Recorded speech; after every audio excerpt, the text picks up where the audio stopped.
खासदार राहुल गांधी यांनी केलेल्या आरक्षणाविरोधी वक्तव्याच्या निषेधार्थ वंचित बहुजन आघाडीच्या वतीनं घोषणाबाजी करत आंदोलन करण्यात आलं। सोलापुरात वंचित बहुजन आघाडीच्या वतीनं डॉक्टर बाबासाहेब आंबेडकर यांच्या पुतळ्यासमोर घोषणाबाजी करत लोकसभेतील विरोधी पक्षनेते खासदार राहुल गांधी यांचा निषेध नोंदवण्यात आला। राहुल गांधी यांनी देशातील आरक्षण संपवण्याचं केलेलं वक्तव्य हे गैर असून याबाबत त्यांनी जाहीर माफी मागावी अशी संतप्त भूमिका आंदोलकांनी घेतली। यावेळी बोलताना आतिश बनसोडे म्हणाले की राहुल गांधी यांनी केलेलं वक्तव्य चुकीचं असून सोलापुरातून आरक्षित जागेवरूनच निवडून गेलेल्या त्यांच्या पक्षाच्या खासदार प्रणिती शिंदे यांनी आपल्या पक्षाचे नेते राहुल गांधी यांना या वक्तव्याबाबत जाब विचारून माफी मागण्यास सांगावं, नसेल तर प्रणिती शिंदे यांनी आपल्या खासदारकीचा राजीनामा द्यावा असंही ते म्हणाले। तर राहुल गांधी यांनी आरक्षण संपवण्याच्या केलेल्या वक्तव्याचा आम्ही निषेध नोंदवत असून त्यांनी जनतेची जाहीर माफी मागावी,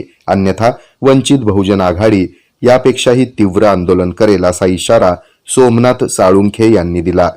जे आरक्षण विरोधीचं वक्तव्य केलेलं आहे, खऱ्या अर्थानं हे निषेधार्ह आहे। राखीव जागेवरून निवडून आलेल्या प्रणित शिंदेने याचा जाब आपल्या राष्ट्रीय नेत्याला विचारणं गरजेचं आहे।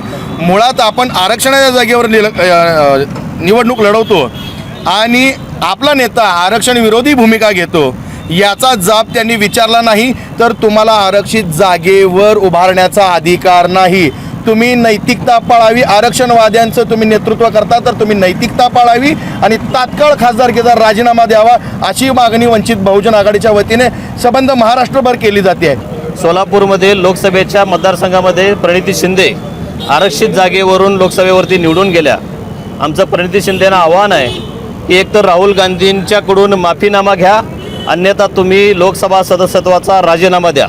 कारण आरक्षणाच्या विरोधामध्ये काँग्रेस कायमच भूमिका घेत आलेली आहे। भारतीय जनता पार्टी उघडपणे आरक्षणाला विरोध करते, परंतु काँग्रेसचा अजेंडासुद्धा आरक्षणाच्या विरोधामध्ये आहे, हे पुन्हा एकदा सिद्ध झालेलं आहे। ओबीसीच्या आरक्षणाला 1950 पासून काँग्रेसनं टाळाटाळ केलेली आहे, मग तो कालेलकर आयोग लागू करण्यासंदर्भात असेल, मंडल आयोगाच्या संदर्भामध्ये असेल, या पद्धतीनं काँग्रेसनं कायमच विरोध केलेला आहे, आपल्या दर्शनास आलेला आहे। ओबीसींच्या बाबतीमध्ये जात न्याय जनगणनेला सुद्धा काँग्रेसनं विरोध केलेला आहे। नुकताच SC ST मधील आरक्षणाच्या वर्गीकरणाला काँग्रेस शासित राज्यांनी या ठिकाणी समर्थन दिलेलं आहे, ते सुप्रीम कोर्टाचा निकाल आम्ही लागू करू अशी घोषणा केलेली आहे। या प्रसंगी सोमनाथ साळुंके, आतिश बनसोडे यांच्यासह इंद्रजित घाटे, चंद्रशेखर मडिखांबे, विक्रांत गायकवाड, अनिरुद्ध वाघमारे, प्रशांत गोणेवार, विनोद इंगळे तसंच वंचित बहुजन आघाडीचे शहर आणि जिल्ह्यातील पदाधिकारी आणि कार्यकर्ते यांची उपस्थिती होती।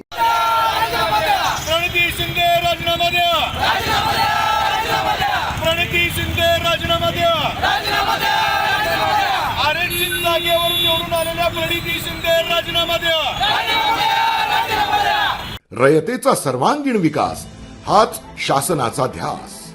आपलं राज्य सरकार हे कायमच मराठा समाजासोबत उभं राहिलं आहे। गेली अनेक वर्ष मराठा आरक्षणाचा प्रश्न आपल्या सरकारनं मनापासून लावून धरला। 24 तास अहोरात्र काम करणारी एक व्यवस्था कामाला लावली, जिथे आरक्षण टिकावं यासाठी अविश्रांत मेहनत घेते आहे। सारथी संस्थेमार्फत अधिछात्र वृत्ती शिष्यवृत्ती PhD करिता योजनेअंतर्गत मराठा समाजाच्या 2109 विद्यार्थ्यांना 116.34 कोटी रुपये वितरित। सारथीकडून मागील 3 वर्षात प्रशिक्षण घेतलेल्या 58 विद्यार्थ्यांची UPSC तर 304 विद्यार्थ्यांची MPSC मार्फत निवड।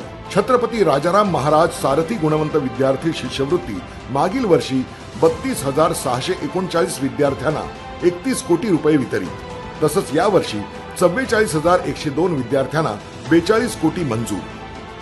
सारथी मार्फत 36,726 विद्यार्थ्यांना रोजगार व स्वयंरोजगारासाठी कौशल्य विकासाचं प्रशिक्षण देण्यात आलं। शेतकरी प्रशिक्षण कार्यक्रम सारथी मार्फत सुरू। रयतेचा सर्वांगीण विकास हाच शासनाचा ध्यास।